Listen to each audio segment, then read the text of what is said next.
Look at this bridge outside Spanish Fork, Utah. Cars crossed it all morning without slowing down. From the road, nothing looked unusual, but below the bridge, in the freezing river, an overturned car had been sitting there for hours. When responders finally reached it, they expected a recovery. At first, that is exactly what it looked like. Then they stepped into the water. And something happened beside the car that none of them could easily explain afterward. To understand why, you have to go back to the night before. A car approaches the bridge, strikes the barrier, goes over the edge, and lands upside down in the river below. There is no witness account from another driver, no immediate call for help, and nothing on the road obvious enough to make passing traffic stop. No one sees it happen, not that night, not the next morning. For roughly 14 hours, traffic passes above the river while the car remains hidden below. People drive to work, to school, to errands, hearing nothing, seeing nothing, with no reason to slow down or look over the barrier. From the road, the morning looks completely normal, and beneath it, a car no one has noticed yet is waiting in the water.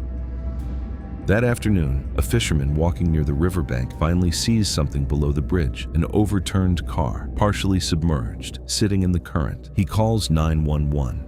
His voice on that call is steady, almost too calm for what he is describing. There is a car in the river, he tells the dispatcher, and there is a person inside. The dispatch record shows the call coming in early in the afternoon, 14 hours after investigators would later estimate the crash occurred. Units are sent immediately. A car, trapped in freezing water for that long, does not usually leave anyone to pull out alive. A recovery, not a rescue. Nobody arriving on that riverbank believes they are about to save a life. They wade into the current and begin working against the vehicle. Body cam footage later shows several responders pushing against the frame, trying to shift it far enough to see inside. At that point, they still do not know exactly who is in the car. They only know what the scene appears to be, a fatal crash discovered too late. Then the scene changes. Later, several responders would say that while they were still outside the vehicle, before they had reached anyone inside, they heard something that did not match the scene in front of them. They described it as a woman's voice, calling for help. More than one officer reports hearing a voice coming from a car that had supposedly been sealed underwater and abandoned for 14 hours. Each of them later admits separately to privately wondering in the moment if exhaustion or adrenaline was playing a trick on his own mind. It is only when they compare accounts afterward, officer to officer, away from the scene and away from each other's immediate influence, that the detail becomes harder to dismiss. Several of them describe hearing the same thing independently. You know, when we first got the report that there's a vehicle upside down in the river, a fisherman had walked by the vehicle. We didn't know if the vehicle was abandoned or if anyone was inside the vehicle. It wasn't until we were about there that we got a report saying that they could see an arm protruding from the vehicle. So how much of the vehicle was submerged at that point, Jared? The roof, it was upside down in the river. Water was probably 8 inches from the top of the door frame where the window meets. So definitely the roof section was submerged. And was Lily in the water itself? Not at that moment. She was fortunately placed at the rear of the vehicle in the back seat when it was upside down, that suspended her to where she was out of the water at that time. At first, that seemed to mean one thing. Someone inside the car was still conscious, but that assumption would not survive what responders found next. To understand why that detail unsettles investigators so much, it helps to go back to who was actually inside that vehicle. The driver was 25-year-old Lynn Jennifer Groesbeck. Investigators later determined she had been on her way home after visiting family, taking a route she had likely driven many times before. When responders finally reached the front seat, Lynn was still restrained by her seatbelt. She had not survived the crash, which meant the voice responders believed they heard could not be easily explained by the woman they found in the driver's seat. Because I remember hearing a voice. It didn't sound like a child. But Lynn was not the only person in the car. The back seat, responders found her 18-month-old daughter, Lily. She had been trapped upside down in the partially submerged vehicle for roughly 14 hours. When officers finally managed to flip the vehicle far enough to reach her, body cam footage captures the moment in full. One officer's voice cracks as he shouts for her to hold on, telling her she is freezing, telling her she is alive, his hands working quickly to free her from the harness while water continues to pour out around them. She is carried to a waiting ambulance where responders begin working to revive her. Officer Brian DeWitt uses 2 fingers to perform chest compressions on a body barely the size of a doll, working in the cramped space of the ambulance with the kind of focused urgency that leaves no room for hesitation. A second voice, steady but clearly under strain, repeats instructions about airway and pulse checks. Then comes the question that stretches longer than it should, one voice asking if anyone can find a pulse and another answering that he cannot feel anything at all. Every signal at that point in the timeline points toward the outcome you would expect from roughly 14 hours trapped in an overturned car in freezing conditions. A child that small, trapped that long, showing no detectable pulse in the back of an ambulance. By any ordinary measure, this is the part of the story where the record simply closes.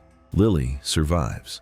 She is transported to Primary Children's Hospital in Salt Lake City, where doctors classify her condition as critical on arrival. Over the following days, her status is upgraded repeatedly as her vital signs stabilize far faster than anyone treating her expected. Investigators and medical staff have been open about not fully understanding how a body that young endured that duration of exposure and recovered the way she did. Some reports pointed to the cold as a possible factor. In rare cases, extreme cold can slow the body's systems and help protect vital organs. Lily's survival remained extraordinary. Within roughly a week, her family reports that she is alert, responsive, and reportedly laughing again. A detail that circulates widely once the story becomes national news, offered by relatives as proof that she had, against every expectation, come back from what should have been unsurvivable. Here is what can be stated with confidence based on the physical evidence and the official record. Lynn Groesbeck died in the crash, and her body was recovered from the front seat of the vehicle. Lily survived after approximately 14 hours trapped in the overturned car. The vehicle was pulled from the Spanish Fork River, exactly where the fishermen first reported seeing it, roughly where investigators later calculated it entered the water the night before. Here is what was reported, but has never been captured on any recording or confirmed by any piece of physical evidence. Several responders independently described hearing a woman's voice clearly calling out for help in the moments right before they finally reached inside the car. These are not accounts from a single officer and not accounts compared and agreed upon at the scene itself. They emerge separately later when investigators and journalists begin asking each responder individually what he remembered from those minutes in the water. Here is what does not fit cleanly into any explanation offered so far. The only adult inside that vehicle was Lynn, and medical examiners later place her time of death at several hours before the fisherman even placed his call, meaning the voice could not have come from Lynn according to the accepted timeline of the crash and her death. No audio recording captures the voice. No official investigative report offers a definitive source for it. Investigators have not attributed it to a specific cause, and the responders who describe hearing it have not walked their accounts back, even years later, even well after the case was formally closed and the physical facts of the crash were settled. Some who study high-stress emergency response point to acoustic disorientation, adrenaline, or the strange effects that cold water and physical exertion can have on perception as a possible explanation for what several trained professionals believe they heard. Others simply note that whatever the explanation turns out to be, it does not change what the physical evidence shows about Lynn or about the timeline of the crash. It only changes what a handful of experienced first responders continue to say on the record that they heard.